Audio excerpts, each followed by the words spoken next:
Well, a very good morning. It's the 16th of May 23. I'm making you very quick 5-minute minestrone soup. What I've done, I've just have a little onion saute here.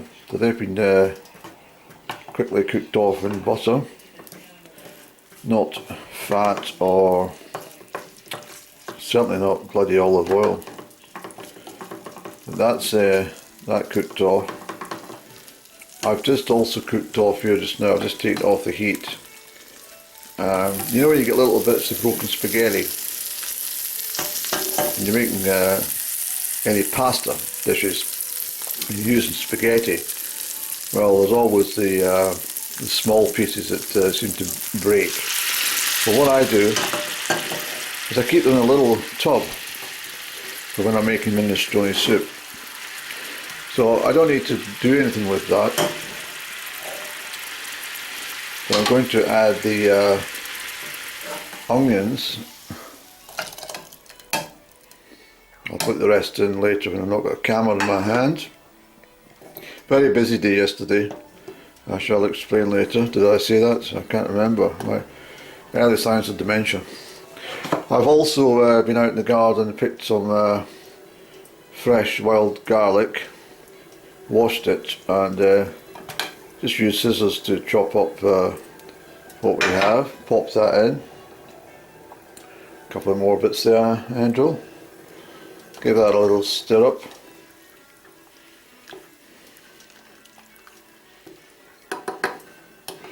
I shall also, bear with me, yes, I've added a little pesto sauce, half a teaspoonful of mustard to this tinned tomatoes, splashing about there, not to worry. That's why I always thought it was a strange thing for wearing chef whites, because everything you spilt or splashed upon you was always covered. You had an apron of course, but white is certainly the wrong colour for chef, and I found the garments, the materials so uncomfortable in a hot kitchen, and working in a kitchen is the sweat. You literally could lose a stone in one serving. As I say, it was all done in a very high octane manner, especially when service was on the go. You know, I'm talking lunch service or dinner service or any other service for that matter. It was, people's tempers were normally quite frayed just during a couple of hours, and then afterwards everybody just got a jolly and had a sit and a laugh and a pint together.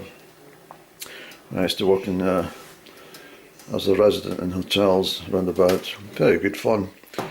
That really is the base. That's all you need to do. You always see the chefs as well. Never present a plate with anything on the side. Always give it a clean round. It's better.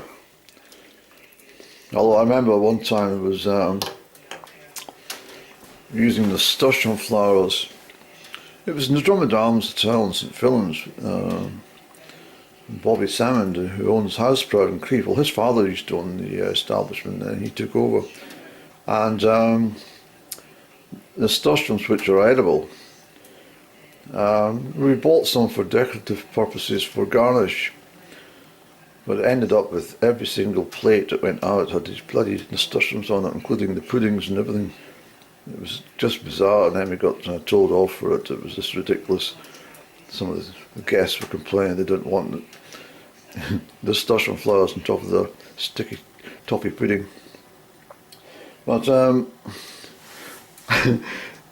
well, it was a great time then. I was working with a whole bunch of pretty decent South African males and females, and they were such a great bunch, New Zealanders and everything. Really good friends, really good times. So that's that. We just take that, I'll put a bit of boiling water just to get the remnants of the butter and the onion and sauce flavour. There's nothing else to do to that except I will put in a stock cube. I was quite fortunate. I was down in B&M. Andrew, B&M.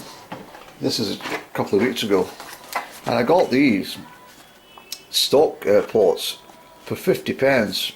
There were 8 for 50p. I thought, well, I'm going to buy these. So I bought 4 lots because I love a bargain, you see. And that will go in. They're not bad actually, but you're better with real stock, of course. But if you're just making a quick soup, minestrone soup, and that's all you need to do. There's the spaghetti in there. So I shall give a quick tidy up here. I've got a busy day ahead of me. I'll tell you what I'm doing. I'll just tell you quickly. Actually, we'll take this off the heat now. We'll stock it up shortly, and we shall. Andrew, you had heat on that one as well. Just a second. Take that away, Andrew. Okay.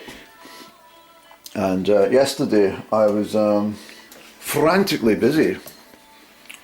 I decided, despite the very, very nice weather, I wanted to get my rugs done. I have a machine. I've actually got a couple of machines, but I thought one of them was brand new, and I couldn't be bothered taking it out of the box. Seriously, I couldn't be bothered taking it all apart and putting all the implements together and fiddling about. So do you want to know what I did? I met my sister as well. She was highly amused at my eccentric behaviour. It was nice to meet her as well. But anyway, I told her, guess what I've just done? She said, no, I was just taking my rug over to the car wash. She said, you took your rug to the car? Yes. I washed half my car, but my main purpose was to wash my rug. It was brilliant. Got all this foam and just high pressure bloody hose and just that you normally wash your car with, and just scooted all the shit out of my rugs and packed it into my motor car in the boot, and then drove back home and then set it up to dry. It was a lovely day for drying carpets. And of course the boot was a bit sodden, but I cleaned that out as well and mopped up any spillages and dried off the interior with the hot sunshine, so all good. So I've decided to do the large one today. I'm going down in the next half hour to the car wash, and I've told the chap, I says, I want you to put this on top of your roof to dry off and dry for at least 5 hours, and I'll pick it up later in the day.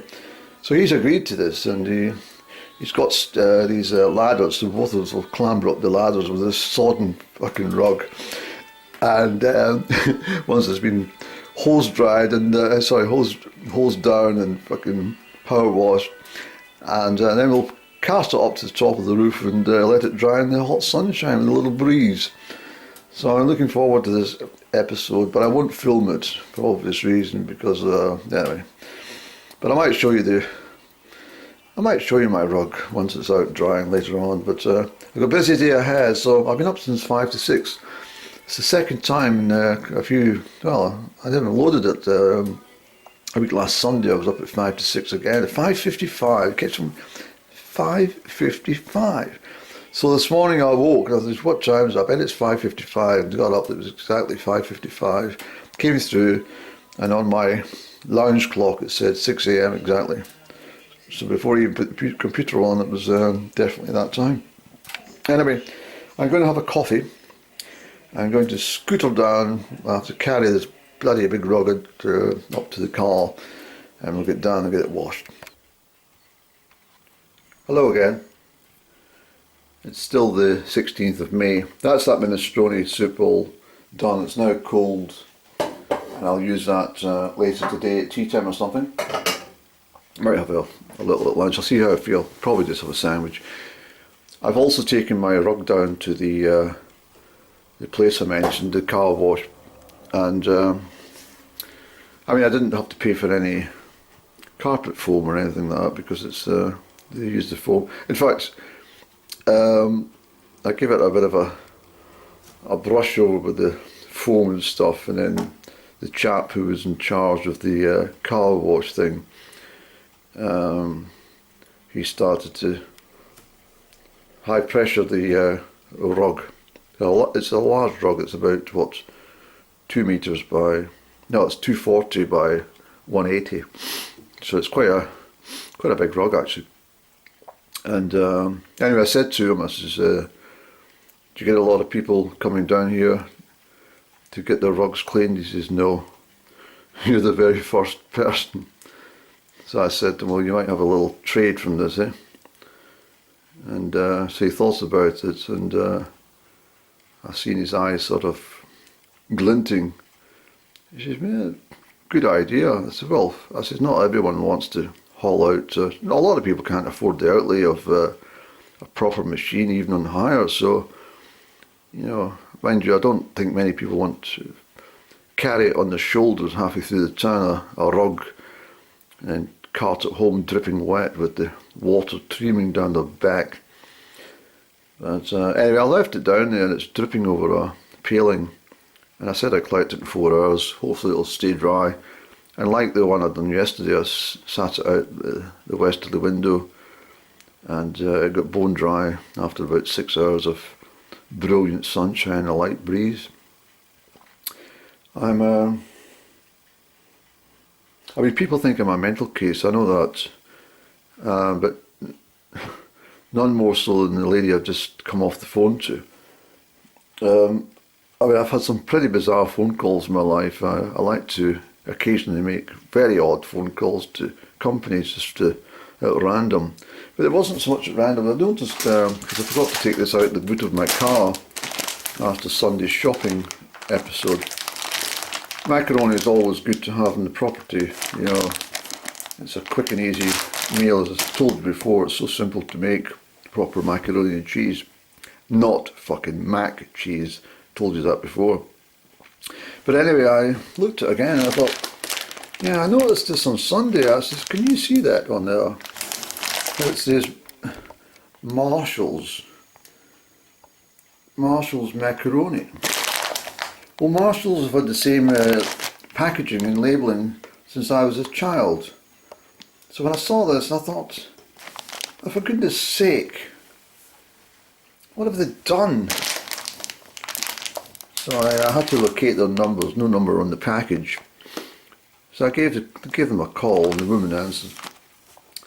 So I said to her, this query of mine, it's not the end of the world, but could you just explain why Marshalls have decided to change the packaging from the yellows and blues that I've been so used to? And she said, well, I don't really know, but I think they've done an upgrade. I says, well, it's very bland. I says, I don't like the colour scheme. It's just horrible. I says, it's dark and it's gloomy and it's not, you know, it doesn't stick out to you on the shelves of, you know, I only picked it up because I saw it had the correct size of the wheats in here, you know. And she says to me, well, not really enough lot I can tell you about it or do about it. I says, I suppose not. I says, but I just want to make the comment that, you know, why did you leave things alone? So there's that, and yeah, I'm quite disappointed they've changed the packaging. Now, I saw in some little news bulletin about someone's found a variety of crisp packets from the 1960s down the Norfolk coast, down in England.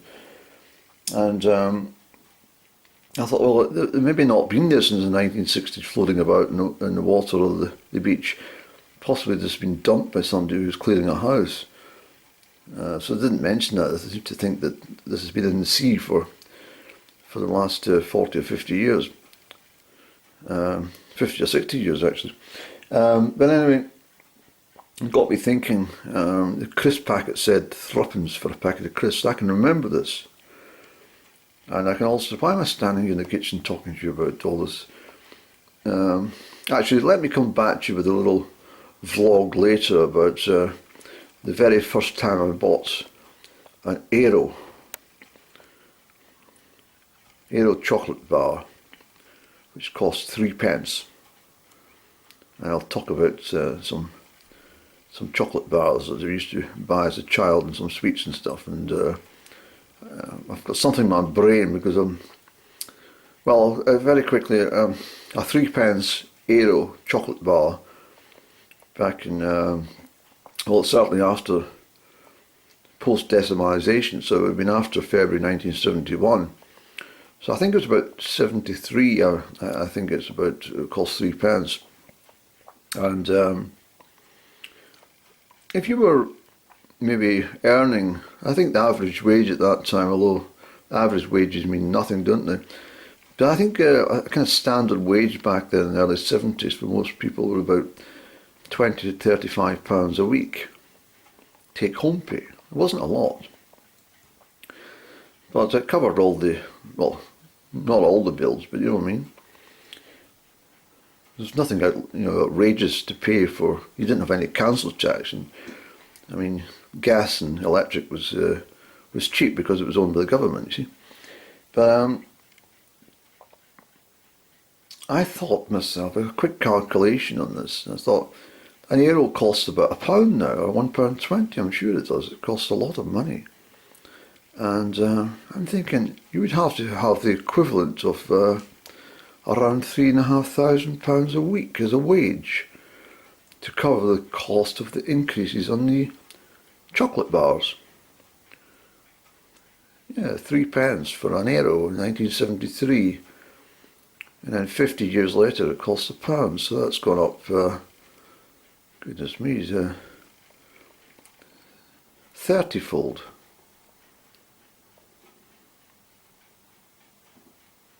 More than that, Andrew. It's gone up there about 37 times. So